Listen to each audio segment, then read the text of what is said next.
ఉన్నటువంటి పరిస్థితుల్లో బంగారం పెరగడం ఒకవైపు అయితే దాడులు చేయడము, ఒంటరి మహిళలను టార్గెట్ చేసుకుంటూ బంగారం పుస్తల్ని గుంజుకపోవడం, తీసుకెళ్తున్న పరిస్థితి ఎట్లా చెప్తారు దీనికి?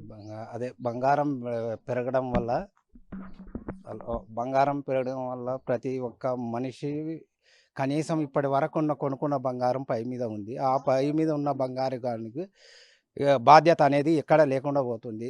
గోల్డ్ ఎటు వేసుకొని పోయినా, బస్సులో పోయినా, ఎటు పోయినా, ఏ సిటీకి పోయినామంటే ఆడమంచి ఇంటికి వచ్చేది కష్టం ఉంది.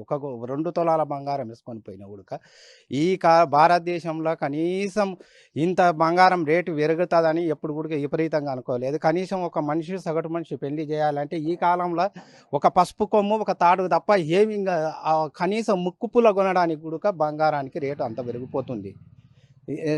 వీలైనంత వరకు బంగారు మళ్ళీ ప్రధానమంత్రి తీసుకుంటాడా, ఎవరన్నా తీసుకొని తగ్గించే ఉపాయం చేస్తే బాగుంటుంది. ఈ కాలేజీకి పోయే పిల్లలు కూడా ఫీల్ అవుతుండారు. ఈ మధ్యలో ఒక ఆమె గొలుసు తులం గొలుసు వేసుకొస్తే ఈ పిల్లకు కనీసం అదేది బయట గోల్డ్ వేసుకొని పోతే ఆ పిల్లకి చిన్న చూపు అయిపోతుంది. కనీసం ఇటువంటివి అన్నీ టార్గెట్ చేసుకొని పిల్లలు కూడా మైండ్ దెబ్బతిని ఇట్లా కూడా అవుతుంటారు. అటువంటిది రేటు లేకుండా అందరికీ సమాన హక్కు చేస్తావా? 1 కిలో బియ్యం తింటుంటే కనీసం మంచి నూనె ప్యాకెట్ కూడా రేటు పెరిగిపోయింది. 1 కిలో బియ్యం నీవు ఇస్తుండవు, ఎన్ని రేట్లు పెరిగినావు? ఇదంతా ప్రపంచం అంతా, భారతదేశం మొత్తం చూడాలి. ఇది ప్రతి ఒక్క ఏది చూడు, పప్పు చూడు 10 రూపాయలు పెరిగింది. నూనె ప్యాకెట్ ఇప్పుడు 200 అవుతుంది అంటు, 160 ఉంది, 200 అవుతుంది అంటున్నాడు. అది ఏ దానికి అద్దు అనేది లేదు ఈ భారతదేశంలో. కనీసం నువ్వు భారతదేశంలో మనుషులు బతకాలే, అందరూ సమానం అని అంటున్నావు కదా, మరి అందరికీ సమానం ఉండేటట్లు ఏదో ఉపాయం చేసి అందరు నీ ప్రజలే కదా, నీ కడుపులో పుట్టిన పిల్లను నీ అనుకొని ప్రపంచాన్ని వెళ్తున్నావు. 15 ఏళ్ళు అవుతుంది. ఆ 15 ఏళ్ళలో నీ పెంచిన 2 లక్షల రూపాయలు అవుతుంది. ఇప్పుడు నీ దృష్టిలో 2 లక్షలు. వచ్చే ప్రధానమంత్రి ఏం చేస్తాడో ఏం చేయదు. అందుకే వీలైనంత వరకు ఈ చర్య తక్షణమే తీసుకొని కనీసం పిల్లలు పెళ్ళిళ్ళు కూడా చేసుకోరు. మొగోనికి పిల్ల కావాలి అంటే కూడా పిల్ల దొరుకుతాడు, లేదా ఆ దొరకని దానికి బంగారం అడుగుతాడు. వాడు ఏడ తెచ్చి పెడతాడు మొగోనిది ఈ విషయం. అందుకే ఆడపిల్లకి ఇట్లా చేయాలంటే ఏ స్టూడెంట్ కానీ, ప్రతి ఒక్క మహిళ కానీ 2 తులాలు కనీసం 2 తులాలు బంగారం ఉంటే తృప్తి పడతాయి. ఆ 2 తులాలు కొనికి లేకుంటుంది. మాసం బంగారం కొనికి పుస్తే కూడా ఎన్నిక లేకుంటుంది. అందుకే వీలైనంత వరకు తక్షణమే చర్యలు తీసుకొని మీరు ఏదన్నా దండు వేస్తారని, అడ్డుకట్ట వేస్తారని కోరుకుంటున్నాం.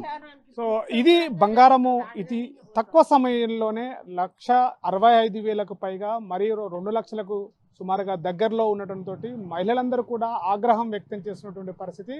రాబోయే రోజుల్లో బంగారం అంటేనే ప్రాణాలు తీసుకునేటువంటి పరిస్థితి కూడా ఏర్పడింది. దొంగలు కూడా అతి సులువుగా ఒంటరి మహిళల్ని టార్గెట్గా చేసుకుంటూ ఒంటిపైన కనిపించేటువంటి బంగారాన్ని ఎత్తికెళ్తూ పోతూ దాంతోపాటుగా ప్రాణాలు తీసేసేటువంటి పరిస్థితి కూడా ఏర్పడింది. అసలు ఈ బంగారం ఇంతగా రేటు పెంచడంతో కూడా సామాన్య కుటుంబాలు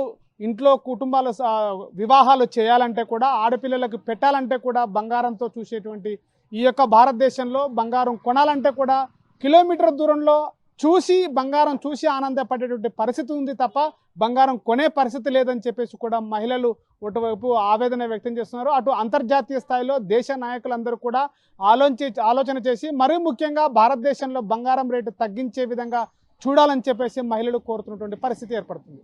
కెమెరా పర్సన్ నర్సింగ్తో శివాజీ, RTV, మహబూబ్ నగర్ జిల్లా. చరిత్ర సృష్టించినోడు ఇప్పుడు ఆ చరిత్రని తిరగరాయబోతున్నాడు. అబద్ధాల గోడల్ని బద్దలు కొట్టి నిజాలను రాగా మీ ముందుంచబోతున్నాడు.